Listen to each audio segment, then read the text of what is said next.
Já, velkomin að Rauða borðinu á þriðjudagskvöldi. Það er kominn 9. nóvember. Við erum að sigla inn í dimmasta tímann eins og maður byrjar að vera var við. Sólin er eiginlega horfin, svona 5-leytið. 9. það þýðir það eru svona 40 dagar fram að stysta deginum og við erum þar að sigla inn í 8-10 dimmustu mánuðina. Það er svo sem margt í fréttum. Það er ekkert að frétta af stjórnarmynduna viðræðunum nema það kom fram í dag eða í gær að stjórnarsáttmáli verður stuttur. Svo við ætla bara að setja inn í stjórnarsáttmálann það sem þau eru sammála sem er ekkert svo mikið. Og svo verður annað bara óbreyttur kúrs. En þannig skil ég þetta. Þau ætla bara að mynda stjórnum óbreytastefnu, það með langmestu leyti. En hingað að Rauða borðinu í kvöld er kominn Ragnar Þór Ingólfsson, formaður VR. Velkomin Ragnar. Tilefnið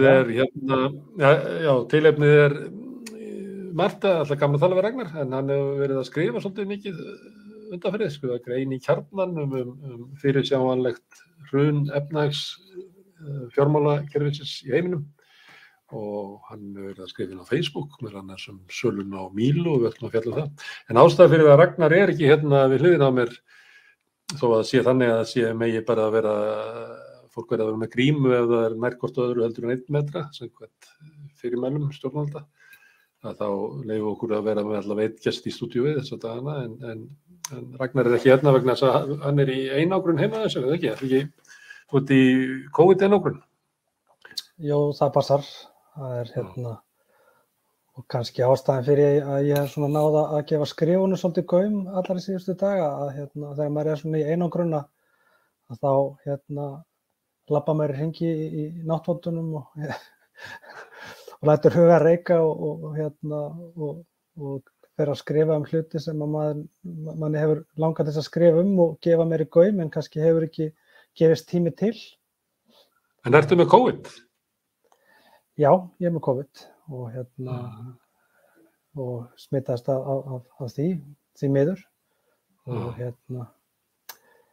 svona er að reyna að sigla í gegnum það réttum megin við geðheilsuna. En eigum við að meta greinarnar þínar út frá þessu að þetta sé óráðshjal fársjúks manns? Já, ég var svona einhvern veginn að hlæja inn í mér svona allavega miðað við viðbrögðin að hvort maður var í orðin eitthvað hálf skrítinn, svona einangraður og farin að loka sig af og skrifa einhverja samsæriskenningar og dómsdagsspár og já, en svo er ekki. Ég held að ég hef nú sjaldan verið skýrar í kollinum. Herðu, þú við svona byrja á því sem varst að skrifa í Kjarnan, þar sem að þú segir að það sé augljóst af þróun efnahagsmála eða kannski svona fjármálalífsins. Það er svo gríðarlega mikið af peningamagni sem hefur dælt inn í kerfið, sem hefur bellt út hlutabréfamarkaðinn og eitthvað fleira. Og þannig að fyrirtæki séu metin langt umfram svona eðlilegt virði sitt á nokkurn heilbrigðan mælikvarða, að við séum að sigla inn í hrun og það verði stórt hrun. Móðir allra hruna ef við myndum vilja vera svona dramatískir. Ertu viss þetta? Já, sko, það sem ég svona kannski tamið mér og margir sem að hafa kannski ekki verið á þessari meginstraumslínu sem að meginstraumsfjölmiðlar leggja fyrir okkur og segja okkur hvað sé rétt og satt og svo framvegis, og þá hef ég svona kannski frekar verið að fylgjast með skrifum og skoðunum þeirra sem að hafa svona kannski eins og ég og fleiri og þú kannski sjálfur að sigla svolítið á móti straumnum, spyrja gagnrýninna spurninga og skoða hlutina kannski frá öðru sjónarhorni heldur en kannski hagsmunaöflin og talsmenn þeirra mata ofan í okkur dagsdaglega. Og þá hef ég verið að vitna í greininni til dæmis eins og Michael Burry sem að spáði fyrir fasteignabóluna 2008 og af hverju hann sá þetta allt saman fyrir og þetta var gerð fræg bíómynd sem heitir The Big Short og ég hvet alla til þess að horfa á. Hún veitir ágætis innsýn inn í aðdraganda bankahrunsins 2008 og sömuleiðis líka rauninni bara fjármálakerfið, sjálftökuna, græðgina, spillinguna, ekki bara í aðdraganda bankahrunsins heldur líka í eftirmálinu þess. Og sömuleiðis líka spáði Michael Burry, Dr. Michael Burry, hann spáði fyrir tæknibólunni 2001. Hann hafði frá 1996 verið að blogga mikið fjárfestingar og farið svona kannski dýpri greiningar heldur en svona almennt gekk og gerðist á þeim tíma og reyndist afar sannspár og hagnaðist mikið á hruni þegar tæknibólan sprakk árið 2001 og sömuleiðis í eftirmálum og svo ævintýralega í hruninu með því að veðja gegn fasteignalánamarkaðunum sem var síðan aðdragandi af hruninu sem síðar fletti ofan af mörgum af stærstu fjársvikamálum alheimssögunnar eins og til dæmis Kaupþingsfléttunni og fleiru. Og síðan að sjálfsögðu hef ég lesið svolítið Rob Bilott sem fletti ofan af Teflon eitrun stórfyrirtækisins DuPont sem náttúrulega bara eitt skelfilegasta mál sinna tegundar held ég fyrir og síðar. Enron-hengslið og fleira, þarna voru aðilar sem að hugsa út fyrir boxið og bentu á að það virtist hið augljósa meðan allir einhvern veginn horfðu til hliðar eða hægt að kalla það sem svo. Margir af þessara aðila sem ég fylgist með og hafa verið að spá þessu og svo hefur maður verið að grúska í þessu sjálfur og það alveg ljóst að eins og ég skrifum í greininni, ég svo sem ekki að taka kannski einhverja sérstaka afstöðu, heldur kannski benda á tölur og staðreyndir sem að benda í rauninni bara í eina átt að markaðir séu gríðarlega ofmetnir, sérstaklega í Bandaríkjunum og í sjálfu sér útilokað annað en að þessi bóla sem búið að blása í, hlutabréfabóla, að hún mun á einhverju tímapunkti springa þó ég svo sem veit ekki hvort að það gerist á morgun eða næsta mánuð eftir ár en það er alveg ljóst að þetta getur ekki haldið svona endalaust áfram. Nú hafa verið hækkanir á bandarísku hlutabréfamarkaði nánast samfleytt í 14 ár eða verða eða frá hruninu 2008 sem er lengsta samfellda hækkun í sögu hlutabréfamarkaðar í Bandaríkjunum og sömuleiðis verð á hlutabréfum eru í sögulegu samhengi hafa aldrei verið hærri. Ef við tökum meðaltal virði hlutabréfa á Bandaríkjamarkaði að þá hafa verðmæti hlutabréfa verið í gegnum söguna svo 80% af landsframleiðslu en eru í dag komin í 213% það sé virði á landsframleiðslu. Og síðan bendi ég á fyrirtæki eins og Tesla sem er stærsta fyrirtæki heims. Verðmæti þess búið að vera yfir 1000 milljarðar bandaríkjadala, var í árslok í fyrra metið á 631 milljarð bandaríkjadala sem er meira heldur en virði, eða var meira þá heldur en virði 6 stærstu bílaframleiðenda til samans þar á eftir og sömuleiðis líka setja það í samhengi við í rauninni afkomu fyrirtækisins í svokallað VAF-gildi sem er mælikvarði sem er notaður á til dæmis eins og það ef að fyrirtæki er með arðsemi velt upp á 100 milljarða og hagnað upp á 10 þá er þetta gildi 10. Þetta gildi er hjá Tesla í dag tæplega 2000. Þannig að Það meira þess að erfitt fyrir talnaglugamenn. Það ekki með einn hagnað. Þannig að... Já, reyndar hafa nýlega byrjað að skila hagnað, en þetta í sjálfu sér ætti kannski að vekja fólk til umhugsunar hversu mikinn hagnað Tesla þarf að standa undir til þess að standa undir verðgildi sínu. Þetta bara eitt af mörgu. En síðan náttúrulega þróun S&P-vísitölunar, hún nánast upp í skýjunum í sögulegu samhengi og ég birti þarna, eins og ég segi, gröf því til stuðnings og þetta bara opinber gögn. En þú ert að tala þannig hækkun á hlutabréfum og hlutabréf í Íslandi hafa hækkað meira en í öðrum löndum svona frá upphafi COVID, svona síðustu 2 ár. Árið þar á undan að þá var ekki mikil hækkun á hlutabréfum hér, þannig ég veit ekki hvernig það væri svona í samanburðinu við það sem þú ert að lýsa. Það allavega hlutabréf hafa næstu því bara tvöfaldist í verði. Tökum bara síðustu tíma. Nú þetta bara spákaupansku peningar sem þarna inni, blásið upp verð á einhverju svo bara hrynur það. En skiptir það einhverju máli fyrir raunhagkerfið? Eru líkur á því að þetta hrynji yfir almenning svipað og gerðist þegar bankakerfið á Íslandi hrundi? Eða þetta bara að þeir sem hafa verið að spila þarna í spilavítinu tapa sínu peningum og fara blankir heim? Já, ef við tökum bara til dæmis innlenda hlutabréfamarkaðinn, þá ef við bara tökum síðustu 10 mánuði, þá hafa innlend hlutabréf hérna á Íslandi, þau hafa hækkað 40% síðustu 10 mánuði. Og miðað við þær hækkanir sem voru til dæmis í fyrra, þá geta greinendur í sjálfu sér ekki lengur sagt að það sé einhver sérstök innistæði fyrir þessum hækkunum. Ástæðan fyrir því að þetta að gerast, að seðlabankar heimsins, ekki bara í Bandaríkjunum, að dæla inn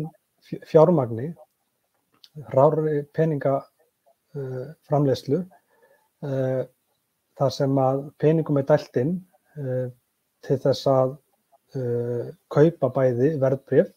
og sömuleiðis lána fyrir verðbréfakaupum á nánast 0% eða jafnvel neikvæðum vöxtum. Það þarf rosalega lítið að gerast og þetta eru rauninni upphæðir sem hafa bara ekki sést áður í sögunni. Fyrir venjulegt fólk þá nánast ómögulegt að skilja í sjálfu sér umfang peningaframleiðslunar og samhliða þessari peningaframleiðslu þá ekkert verið að skapa nein verðmæti á móti. Þannig að þetta tikkandi tímasprengja, alveg klárlega að mínu mati og ekki bara mínu mati heldur margra. Ég í sjálfu sér ekkert að gerast einhver sérstakur spámaður í þessu. Ég myndi kalla mig bara svona grúskara eða leikmann og ég tek frekar þá sem hafa reynst sannspáir hingað til og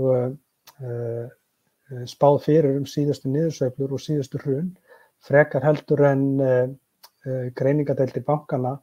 eða talsmenn einhverja sérhagsmunaafla sem að stíga ennþá fram í dag og það koma fréttir nánast daglega ekki vikulega af einhverju sérfræðingi sem talar það að Icelandair sé undirverðmetið eða markarinn þetta og þetta mikið inni. Ég hlusta bara ekki á svoleiðis fólk vegna þess að við vitum hvað gerðist hérna í aðdraganda til dæmis bankahrunsins, hvernig ráðamenn þjóðarinnar, Seðlabankinn og meira þess að þeir sem að stjórna í dag Seðlabankanum og sömuleiðis stjórnmálamenn og þeir sem að hefðu átt að gefa gagnrýnisröddum meiri gaum. Allt þetta fólk talaði nánast á sama, inn í sama rör og markaðurinn talaði inn í að allt væri í góðu standi, að fjármálakerfið væri sterkt og vel undir allt saman búið, sama eins og hér talað eins og verð á hlutabréfum og markaðurinn geti aldrei farið neitt annað en upp, þó hann hrynji með mjög kerfisbundnum hætti á 8 til 10 ára fresti og hefur gert síðustu áratugi eða árhundruð og síðan koma smærri skellir þar á milli. Af hverju ætti þetta að vera eitthvað öðruvísi núna? Við má spyrja aftur því að blanda eiginlega tvennum saman annars vegar íslenska markaðinn og svo hvort að sko, þegar að markaðurinn fellur, að þá tapast fé og það er svona væntingafé þeirra sem hafa verið að spila inn í kaupellinni og það fé tapast. Mun það gerast eða mun þetta verða alvarlegra þannig að það verði svona hrun sem að fellur á samfélagið? Öll hrun falla með einhverjum hætti á samfélagin. Það sem að til dæmis gerist er að ríkissjóðir, bæði ríkissjóður Íslands og sömuleiðis aðri sjóðir, ríkissjóður, annars staðar í heiminum sem hafa verið að setja út ævintýralega björgunarpakka til handa fyrirtækjum til þess að bregðast við COVID, að þá er alveg ljóst að ef að þessi skellur kemur þá verður fyrirtækin ekki burðu til þess að greiða það tilbaka en reikningurinn hann fer alltaf á sama staðinn. Það er almenningur, skattgreiðendur sem að fær reikningin og ekki bara reikningin fyrir því sem búið er að gera og þann skaða sem af því hlýst heldur líka að sjálfsögðu má reikna með því að það verði farið í einhverja ævintýralega björgunarpakka til þess að bjarga málunum þegar allt þrýtur og ljóst að það munu skattgreiðendur líka taka á sig. Og síðan í þriðja lagi að við skulum ekki gleyma því að þeir sem baða sig núna í þessari bólu sem er búin að vera að blásast upp eru eftirlaunasjóðir almennings, lífeyrissjóðir, ekki bara á Íslandi heldur líka alls staðar í heiminum, fjárfestingarsjóðir sem fara með ævisparnað fólks. Þar munu koma náttúrulega gríðarlegir skellir eins og gerðist til dæmis í hruninu 2008. Það er viðurkennt að lífeyrissjóðirnir töpuðu 500 milljörðum á bankahruninu 2008. Það er bara að tala íslenska lífeyrissjóði. En líklegast var það mun mikið meira, en auðvitað og maður spyr sig hvort að lífeyrissjóðir geti varið sig gagnvart fyrirsjáanlegum sveiflum eða hvort þeir ætli bara að bíða af sér sveifluna og taka skellinn og reyna svo bara að vinna þetta upp aftur eins og þeir hafa alltaf gert. Þannig að það er alveg klárt mál að þetta mun hafa gríðarleg áhrif. Ef við tölum bara varðandi íslenskt samfélag, ég held að Ísland standi nú mun betur af í heldur en það gerði til dæmis í aðdraganda bankahrunsins, þar sem að landið okkar bara fór nánast á hausinn, að þetta getur haft mjög alvarleg áhrif. Þegar að koma svona hrun, miklar og djúpar niðursveiflur, þá verður atvinnuleysi, það eykst, kaupmáttur launa, hann lækkar, verðbólga fer af stað, vextir hækka, þetta er allt fylgifiskar stórum hrunum og þá hættir fólk þá minnkar neysla, fólk hættir að ferðast og ef það er síðan eitthvað sem að mun til dæmis koma niður á flugfélögunum nýju, bæði nýja Play flugfélaginu og svo Icelandair ofan á síðan öll vandræðin í kringum COVID, að ég er hræddur að þau munu bara hreinlega ekki lifa það af og sömuleiðis bara ferðaþjónustan sem er í sárum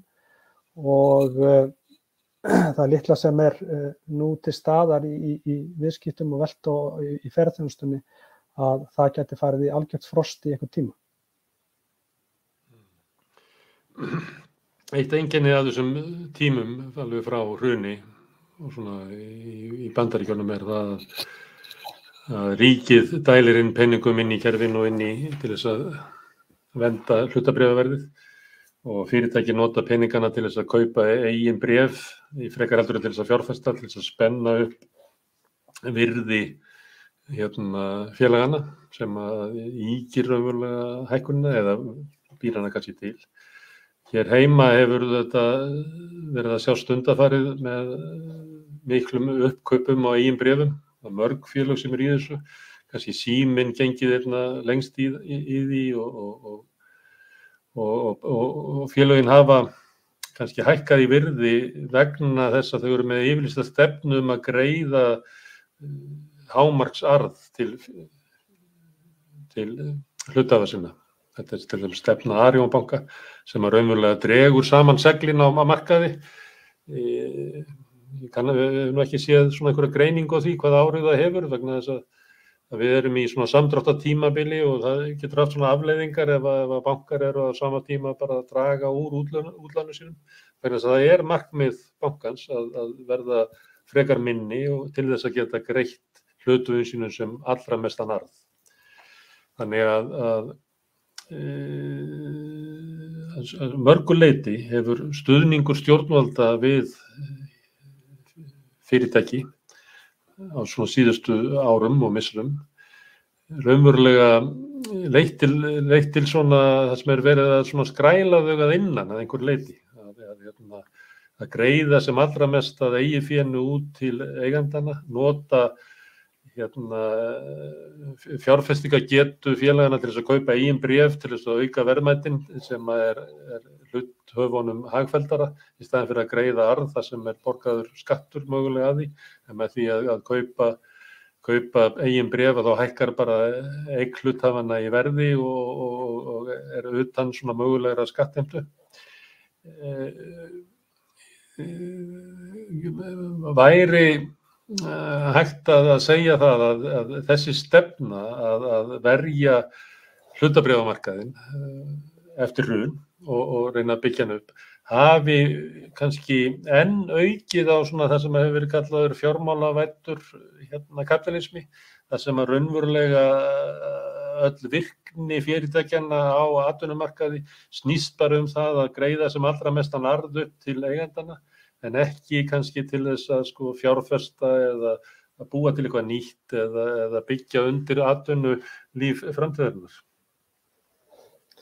Þetta er mjög góða punktur. Þá kannski kemur að þessu sem að börnin gera það sem fyrir þeim lagt, var einhvern veginn sagt. Og ef þetta í sjálfu sér það sem að við höfum í sjálfu sér komið fjármálakerfinu svolítið og viðskiptalífinu upp á er að í sjálfu sér að slíta verðmætin út og gera það fljótt og vel í staðinn fyrir að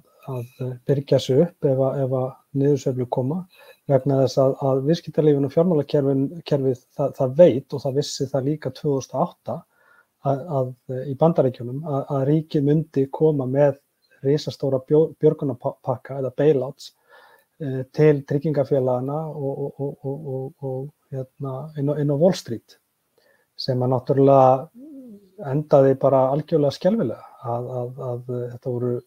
stjarnfræðilegar upphæðir sem að voru dældar inn til þess að bjarga Wall Street og fjármálakerfinu en fóru síðan að mestu leyti í bónusgreiðslur til æðstu stjórnenda og þetta svona rauninni bara það línu sem að stjórnvöld hafa lagt að við sjáum hvað að gerast til dæmis eins og í símanum með síman, þarna verið að selja Mílu,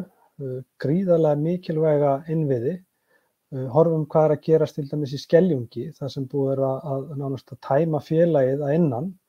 það meira þess að verið að auglýsa fasteignirnar til sölu,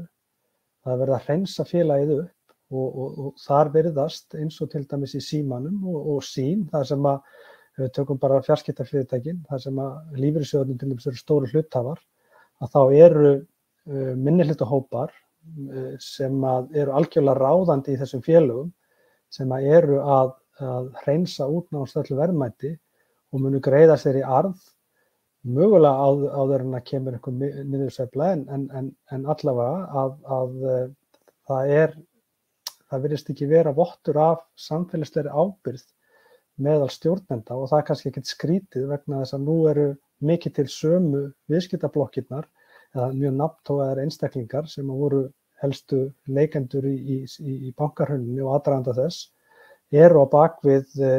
þessar stóru viðskiptablokkir í dag sem er að haga sig með mjög svipuðum hætti og gerist í aðdraganda hrunsins. Og fyrirtæki eins og til dæmis Síminn sem að selur frá sér grunninnviðina sem að maður myndi ætla að væri svona grundvöllur undir það að það væri svona segla í fyrirtækinu að það gæti staðið af sér svona áföll að eiga sína eigin innviði en ekki þurfa að borga endurgreiða kaupverðið sem núna í 20 ára leigusamningi. Ég reikna með að díllinn sé einhvern veginn þannig að þeir sem kaupir þetta fá þetta tilbaka á 20 árum í gennum leigusamningin sem til 20 ára. Að þegar að svona fyrirtæki og er búin að borga eins mikið af eigifénu og mögulegt upp til hluthafanna, að þegar að svona fyrirtæki verður fyrir áföllum að þá er það náttúrulega líklegra til þess að bara brotna saman heldur en fyrirtæki sem að á sína innviði með sterka eiginfjárstöðu, á sínar fasteignir, getur svona mætt áföllum. Og þetta svolítið sérstakt vegna þess að það hefur nú verið talað það, einn af lærdómum svona COVID-kreppunnar að það var sagt að áður var fókusinn á skilvirkni og arðsemi fyrirtækjanna, hversu gott fyrirtæki sem að gat greitt eins mikið arð og mögulegt var til eiganda sinna. En í COVID hefur verið talað að það sem að skiptir mestu máli sko segla bæði fyrirtækja og ríkisvalds og stofnana og heilbrigðiskerfis og öðru slíku, þannig að geti mætt áföllum. Við erum með dæmi eins og heilbrigðiskerfinu sem að fer á hliðina leið og bara venjulegum degi og getur ekki þolað vind og hvað þá rok eða storm. Samskonar lærdómur hefur verið dreginn í fyrirtækjarekstri og talað að það sé sko válegt að skilja fyrirtækin eftir að þau geti bara staðið í logni en ekki þegar það kemur eitthvað svona áföll. Heldurðu að það geti, að því ég að svona fiska eftir í gott að falli hlutabréfavirði, það er nú stundum talað það getur verið bara að tapa fé en raunhagkerfið stendur óhaggað eftir. Reksturinn þarna og markaðirnir eru þarna þó svo að sko virði hlutabréfanna tapist og kannski fyrirtæki skiptum eigendur og allt svoleiðis. Heldur það geti verið að þessi stefna í fyrirtækjarekstri verði þess að þessi fyrirtæki standi bara veikar. Við þekkjum dæmi líka úr tryggingafélögunum þar sem hefur verið að tæma raunverulega tryggingasjóðina og borga til eigendurna. Það hefur verið viðvarandi í mörg ár. Við þekkjum stefnu Símans og Arion að greiða sem mest til og þetta á við mörg fyrirtæki. Heldur að þetta sé eitthvað sem að nú alltaf verið að tala þjóðaröryggisráð, sé að tala hvar innviðinni séu, hvort að þjóðaröryggisráð eigi bara að leggja mat á svona, hvað var þetta kallað í hruninu, samfélagslega mikilvæg fyrirtæki, eins og fjarskiptafyrirtækin eru, eins og flutningafyrirtækin eru, Eimskip, eins og mörg af þessu fyrirtæki sem þú hefur nefnt eru raunverulega, bankarnir náttúrulega sjálfsögðu, hvort hversu langt það má ganga að fyrirtæki séu rekin til þess að greiða eigandi sínum sem allra mestan arð. Þó öllum grunni og flestir kannski viti að með þessu verið að veikja fyrirtækin og auka hættuna á því að þau hrynji yfir samfélagið. Jú, ég meina þú lýsir þessu bara alveg ágætlega og þetta er bara það sem að gera. Þú veist, þó ég hafi skrifað það að það sé yfirvofandi hrun á mörkuðum sem að í sjálfu sér allt bendir til, það var í rauninni galið að halda þau fram að það væri ekki yfirvofandi niðursveifla, hvenær hún verður geti ekki sagt og hversu djúp hún verður, það er annar að dæmi það, en þegar að búið að tæma fyrirtæki að innan, öll verðmæti og dæla út arði, að þá eru þau að sjálfsögðu mjög veik fyrir að takast á við minnstu niðursveiflur og við hefum náttúrulega bara stjórnmálin hafa náttúrulega bara lagt þær línur að fyrirtækjunum verður bjargað af því að þeim hefur alltaf verið bjargað, bönkunum verður bjargað, þeim hefur alltaf verið bjargað. Sjáum hvað bankarnir eru að gera, við erum líka, við skulum ekki gleyma því að við erum að ganga í gegnum kreppu. Við erum að ganga í gegnum húsnæðiskreppu nú þegar, hún er hafin. Við erum búin að vera að ganga í gegnum COVID-kreppu, það sem að þrengir verulega að ákveðnum hópum í okkar samfélagi. Verðlagshækkanir hafa verið að rjúka upp erlendar hækkanir sem að það er að segja erlend verðbólga er farin að þrýsta á verðlag hér og ég veit bara það að það eru mikla verðlagshækkanir á nauðsynjavörum í pípunum. Fólk sem á leigumarkaði og var kannski að borga 280.000 krónur á mánuði fyrir 3 herbergja íbúð hjá almenna leigufélaginu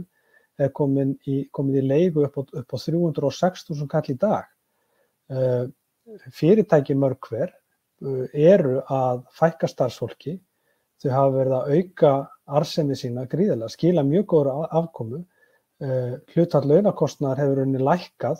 EBITDA hefur hækkað og afkoma þeirra hefur sjaldan verið betri, sérstaklega í smásölu. Bankarnir, þeir eru með hagnað eða gróða sem er rauninni bara svívirðilegur. Bankarnir hafa verið að skerða þjónustu, fólk þarf að gera nánast allt sjálft í samskiptum við fjármálafyrirtækin eða bankana.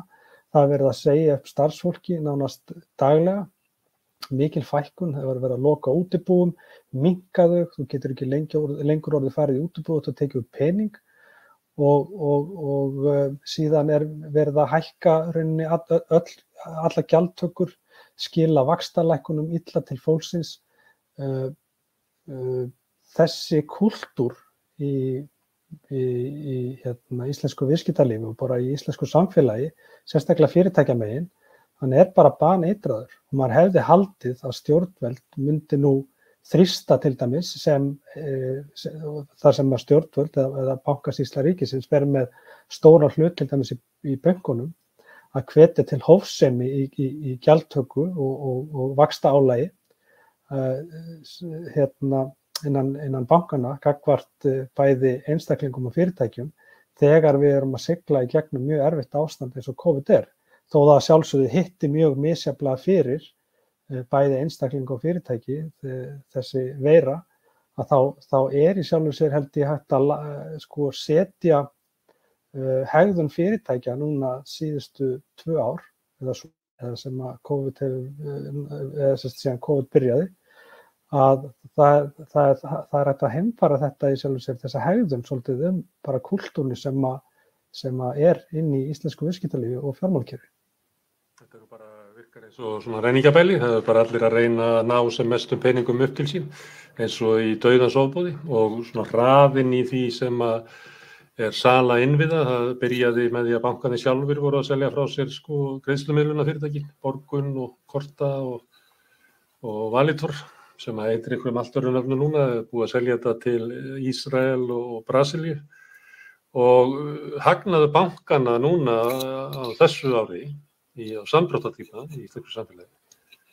er þannig að hreinn hagnaður bankana eftir að þeir eru búin að borga skatta og allt saman eru 2,5% af landsframleiðslu sem enda svona 40. hver króna sem að vellur hagkerfið endar sem hreinn hagnaður hjá bankunum.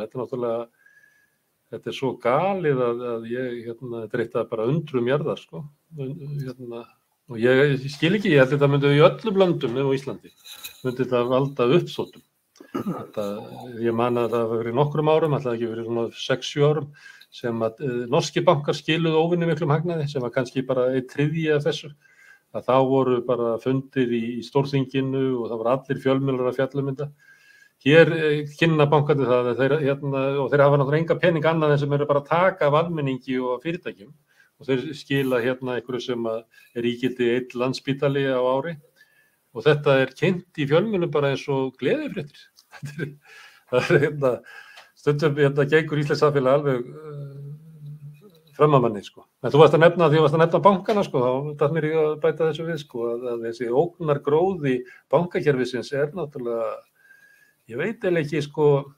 ef einhver hefði stungið upp á því bara segjum bara 1990 eða 1980 hefði ekki hafa bara bankakerfi þannig að hagnaðurinn á þeim væri svona kannski svona ígildi 70 til 80 milljarða á ári 2,5% af landsframleiðslu myndi enda sem bara hreinn hagnaður í bankakerfinu. Ég held að það myndi hafa engin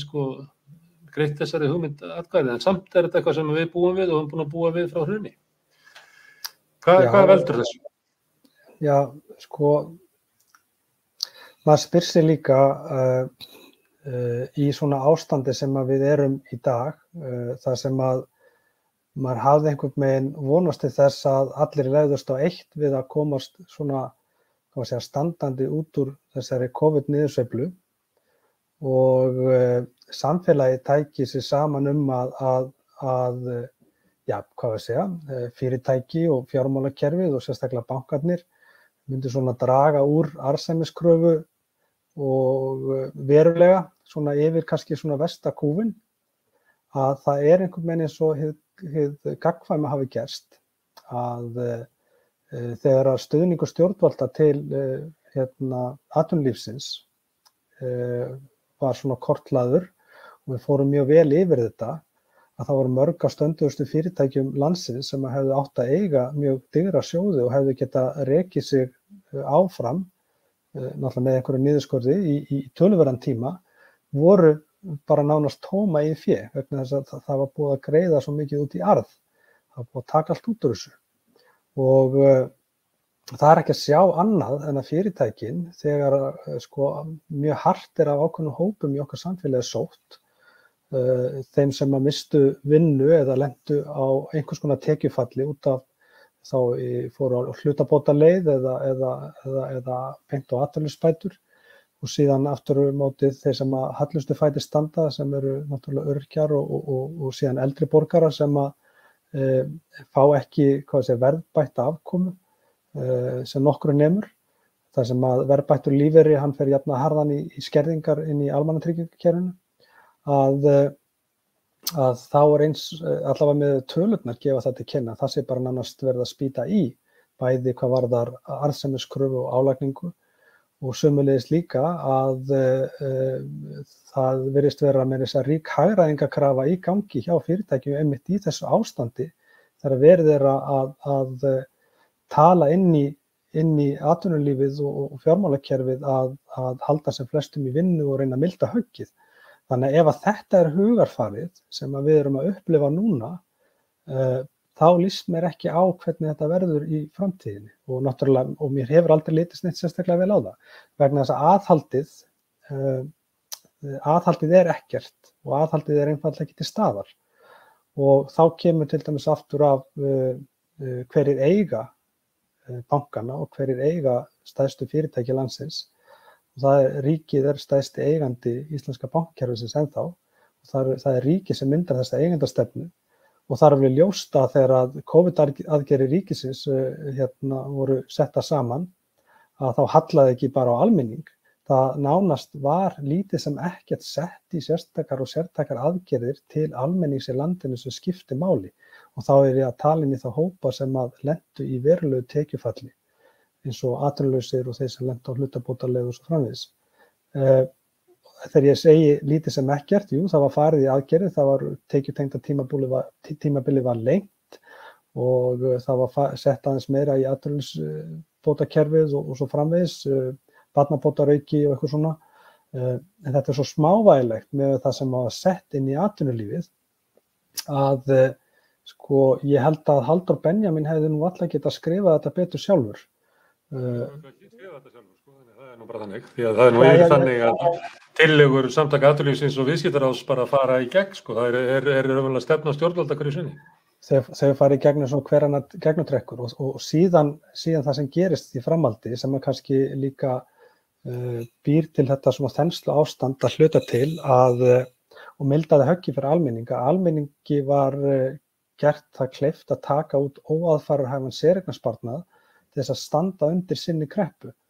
Og það voru teknir út hér, ég man nú ekki alveg töluna, ég held ég hafi verið með þetta í 24 milljörðum tæplega sem búið var að taka út í séreignarsparnaði.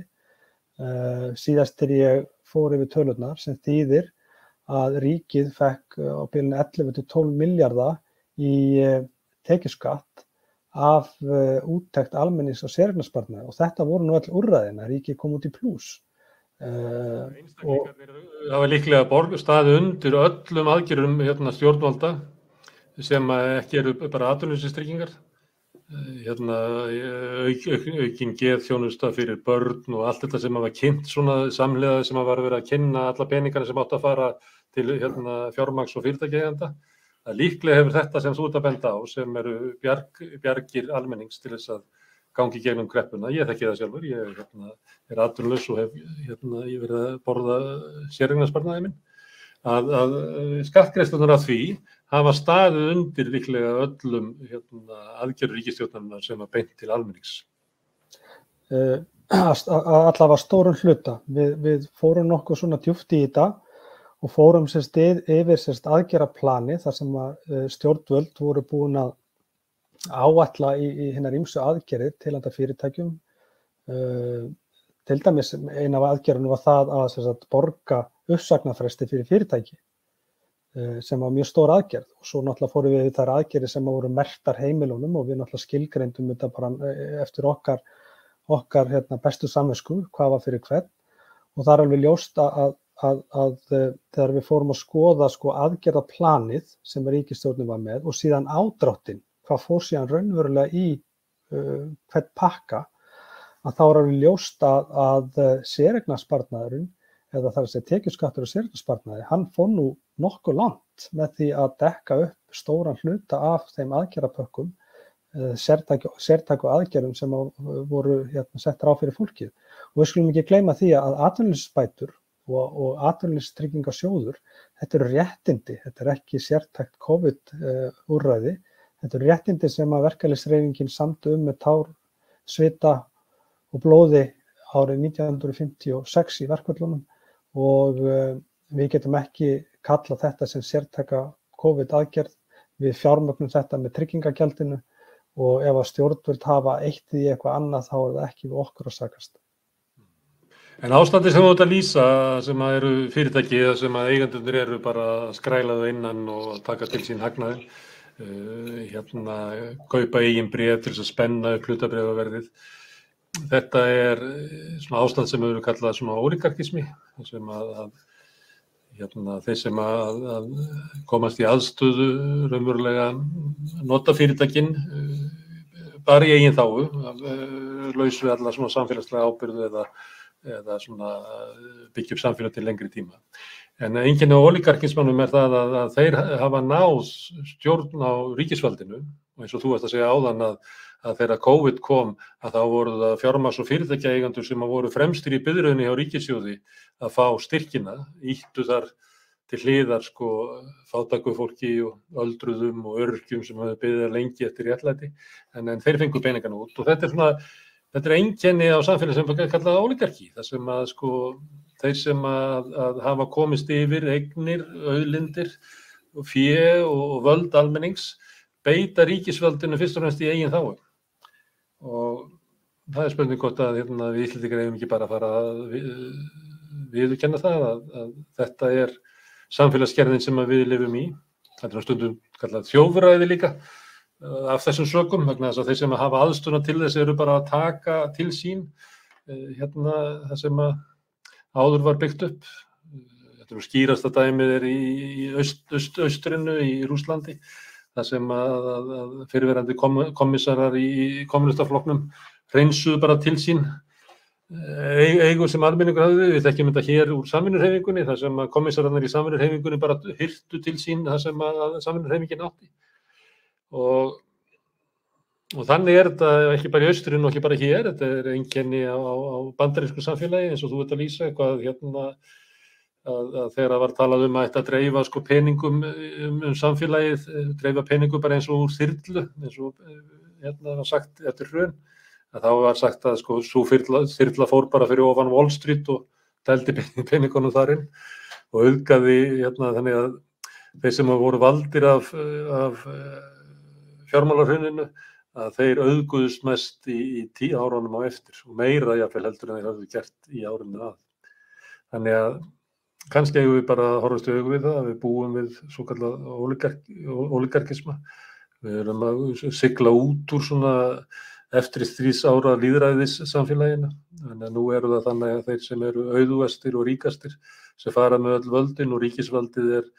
fyrst og síðast til þess að þjóna þeim. Er þetta of svartsýnt hjá mér? Það er frosin mynd. Afsakið, er í mér? Já, ég er í þér. Já,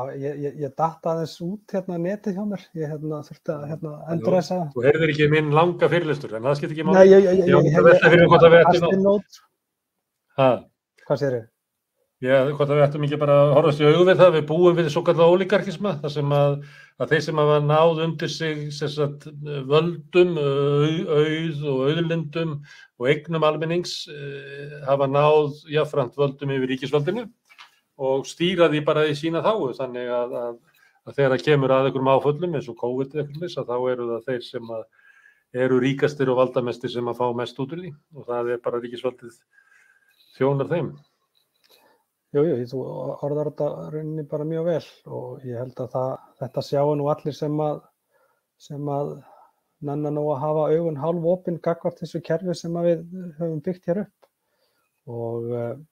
maður er nú kannski einn af þeim sem að hefur svona reynt að vekja athygli á ýmsum formum af þessu samfélagi sem við búum í og Þá kemur spurningin, Ragnar, eins og þú tókst dæmi af samvæmdi við Eimskip held ég, að það eru sko lífeyrissjóðirnir sem eftirlaunasjóðir almennings sem að raunverulega ýta undir þetta og styðja þetta kerfi, styðja þessa þróun, ýta undir hana og flýta henni, þannig að það séu menn sem eiga bara minni hluta í félögunum rekaðu bara eins og einkafyrirtæki. Hvað ætlar verkalýðshreyfingin að gera í þessu? Hvernig ætlar hún að mæta fyrirsjáanlegu ef að þín orð fyrir því? Og þessari sko samfélagsbreytingu sem að lífeyrissjóðirnir og eftirlaunasjóðir almennings raunverulega styðja. Já, það sko það eina sem við getum gert í rauninni er að sýna aðhald og með því að sýna aðhald þá þurfum við að gera það náttúrulega í gegnum lífeyrissjóðakerfið sem að hefur verið svona óvirkur eigandi í öllum stærstu fyrirtækjum á landinu og lífeyrissjóðirnir eru meirihluta eigendur í öllum stærstu fyrirtækjum og bera þar leiðandi ábyrgð á þessari stöðu á stórum hluta og líka það að það er eitt að safna lífeyri fyrir fólk en við megum ekki gleyma því að hlutverk lífeyrissjóða er ekki bara að ávaxta hverja krónu sem best eða hæst. Þeir þurfa að taka tillit til langtíma sjónarmiða og langtíma hagsmuna sjóðsfélaga. Það er þeirra lagalega skylda og sjóðsfélagi er ekki sá sem að tekur út lífeyrir úr lífeyrissjóði. Sjóðsfélagi er sá sem greiðir inn frá 16 ára aldri og þarf að búa í þessu samfélagi og sambandi við og í þessu óbeldissambandi við fjármálakerfið og að mörguleyti við viðskiptalífið og þeir eiga að sjá til þess að lífeyrin sem við fáum að við getum eytt honum í samfélagi sem er þessi virði að búa í. Það er þeirra skylda. Og til þess að komast á þann stað að lífeyrissjóðirnir fari nú að sýna mátt sín og megin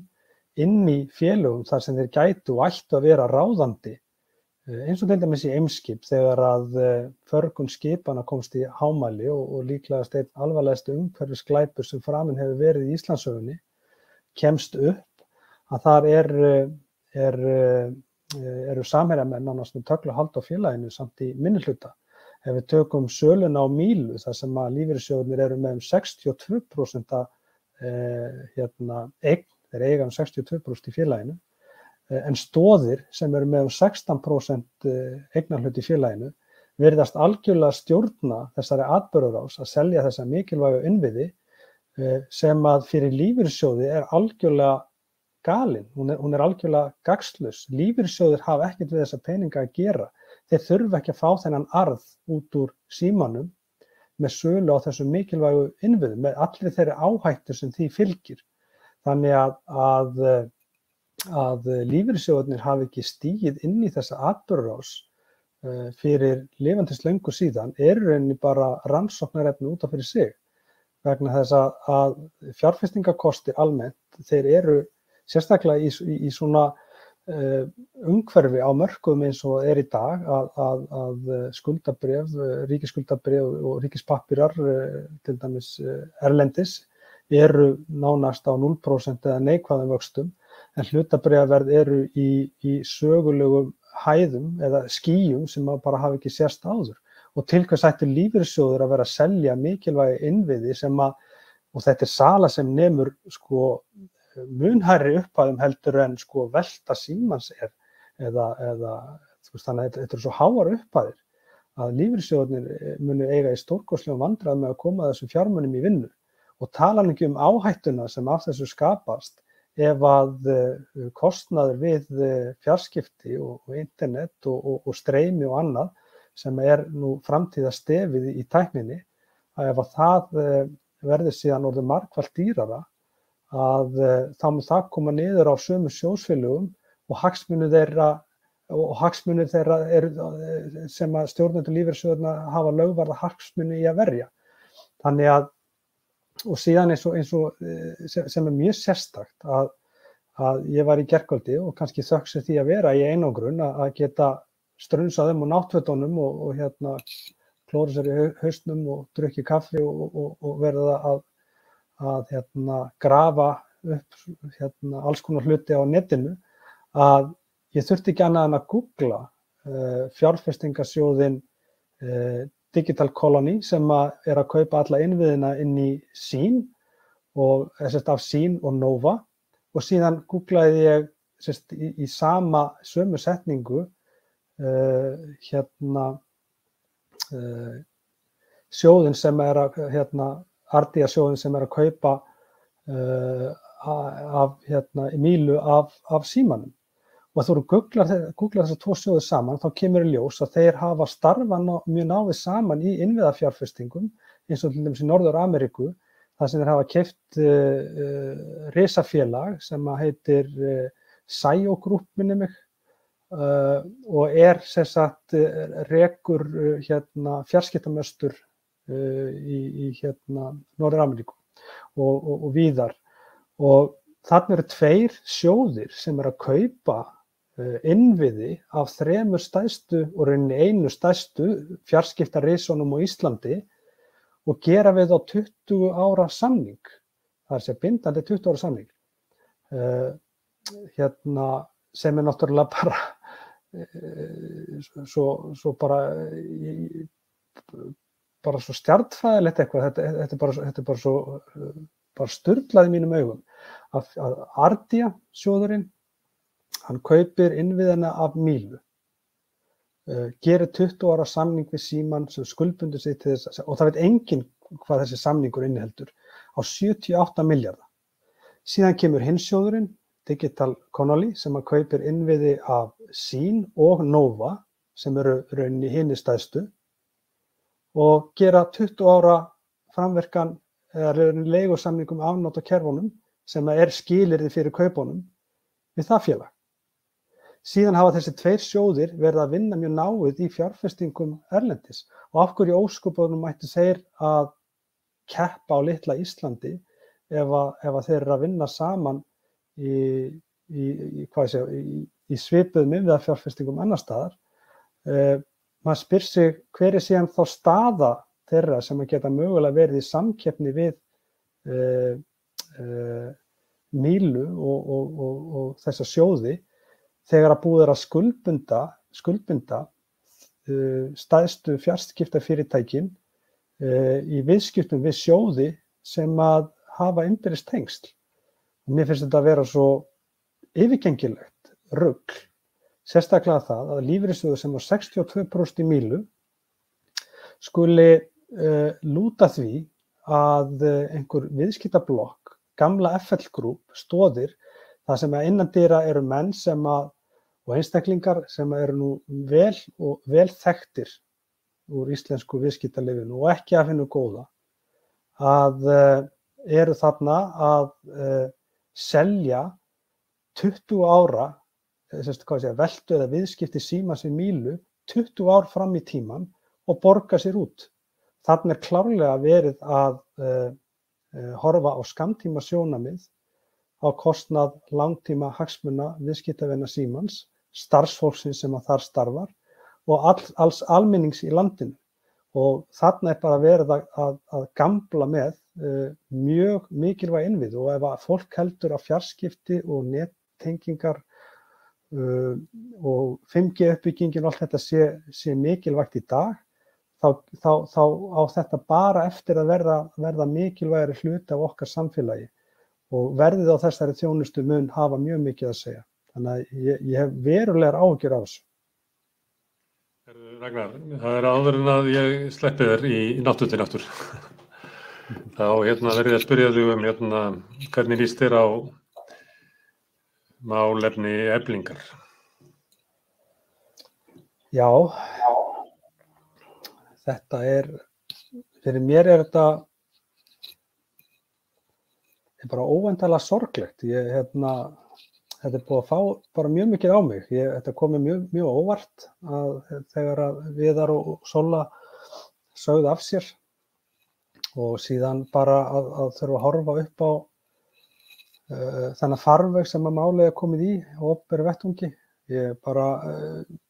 mjög dapur og leiður yfir þessu. Ég náttúrulega þekki svo mikið af fólki bæði sem starfar og í stjórn Eflingar og svo náttúrulega Sólveigu sjálfa og Viðar og ég og Solla höfum náttúrulega átt ákaflega gott samstarf og ég þekki ekki manneskju sem að hefur stærra réttlætis og baráttuhjarta fyrir verkalýðsbaráttunni heldur en hana og sömuleiðis hefur við unnið mjög vel með þeim starfsmönnum sem að koma að síðustu kjarasamningagerð og stjórninni allri. Þannig að fyrir mig þetta alveg óbúslega dapurt mál og ég óbúslega leiður yfir þessum farvegi og þeirri orðræðu sem að hefur verið að skapast og sérstaklega núna nýlega þegar að þetta ofsalega erfið mál og þau eru ekki einföld. Þetta mjög flókið mál fyrir margar hlutasakir að ég held að það efast enginn heilindi Sólveigar. Aldrei ekki nokkuð, ég neita að trúa því og hún hefur komið með þvílíka sprengju inn í verkalýðshreyfinguna og hún var það sem að hreyfingin þurfti á að halda og þegar ég tek við VR í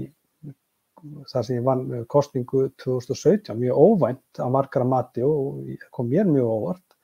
að þá var ég helsti gagnrýninn til þess að hvað verkalýðshreyfingin var hún samdauna og meðvirk samfélaginu, bara því samfélagi sem við höfum til þess verið að ræða hér í kvöld. Og með félaga Vilhjálmi Birgissyni á Akranesi og fleirum að þá var innkoma Sólveigar akkúrat það sem að hreyfingin þurfti á að halda og ég bara bið fólk að muna rifja upp hvernig hreyfingin var í eftirmálum bankahrunsins 2008. Meðvirknin og þögnin sem að skapaðist í kringur hreyfinguna og rauninni þessi þjónkun við þessi skiptingu valds, hvernig lífeyrissjóðirnir það þurfti að gera allt til þess að verja þá, en það var ekki verið að hugsa fólkið. Þannig að ég leyfi mér að vona að þetta leysist, þetta mál, ég leyfi mér að vona að þetta leysist með einhverjum hætti, annaðhvort að þau komi aftur inn í þetta í næstu kosningu Eflingar eða þetta leysist einhvern megin þeirra á milli. Ég hef ekki sett mig mjög djúpt inn í þessi mál innan Eflingar en mér finnst líka óendanlega sorglegt að sjá félaga mína innan verkalýðshreyfingarinnar marga hverja, bæði starfsmenn, stéttarfélaga og forystufólk úr verkalýðshreyfingunni sem að stíga núna fram á ritvöllinn og drulla yfir Sólveigu og Viðar og setja sig eitthvað hásæti í máli sem er mjög erfitt að setja sig inn í þó svo maður hafi starfað náið með öllum aðilum og það nú oft þannig innan verkalýðshreyfingarinnar að þegar að fólk sem að kannski eins og ég og Villi Birgis og Solla við komum þarna ekki, það var ekki tekið fagnandi á móti okkur þegar við komum þarna inn í forystu í hreyfingunni, það alveg klart mál. En þarna ofta að stíga fram fólk sem að heyrist ekkert í, lætur aldrei í sér heyra, nema þegar það þarf að sparka í liggjandi mann, einhvern sem að þau hafa horn í síðu að einhverju hluta vegna og það finnst mér líka vera mjög dapurlegt. Ég hef fulla samúð með öllum þeim sem að koma að þessu máli og alveg sama hverju það eru og ég verð bara að leyfa mér að vona að þetta leysist. Ég mun aldrei allavega taka upp penna og skrifa gegn þessum félögum okkar sem að stóðu sig alveg frábærlega í síðustu kjarasamningum og hafa svo sannarlega rifið þessa verkalýðshreyfingu upp til fyrri vega og við erum ekki alltaf sammála ég og Solla og við erum ekkert sammála alltaf innan hreyfingarinnar en ég held að við hljótum að vera sammála það að þessi barátta sem við erum að berjast við og ekki veitir af, hún var tekin upp á eitthvað annað plan með innkomu þeirra inn í Eflingu og þess vegna vona ég og ég leyfi mig bara ennþá að vona að þetta leysist með einhverjum hætti vegna þess að þetta Það leysist með þeim hætti að Solla komi aftur. Já, ég að tala að það leysist með þeim hætti að allir sem að koma að þessu máli geti mögulega tekið skref aftur. Ég veit ekki hvort það sé hægt en ég leyfi mér að vona. Í svona stofnunum eins og verkalýðshreyfingunni þá yfirleitt svona eldra fólk sem að lengra en 2 vetur og allt það sem oft taka sér að svona sætta á milli þegar komu upp erfiðleikar. Ekkert svona batteri til í verkalýðshreyfingunni sem maður getur stigið þarna inn og reynt að tala fyrir einhverju tiltekinni lausn þannig að við, ég og þú og fleiri þurfum ekki að vera bara hálflasnir heima og þjást yfir því að þinn mikilvæga verkalýðsbarátta sé smættuð ofan í hvað einhver sagði við kaffikönnuna þennan daginn að hinn daginn. Jú, þetta mjög góða punktur hjá þér og ég sé svo mikið, ég sé nú ekki fyrir mig kannski hver það ætti að vera en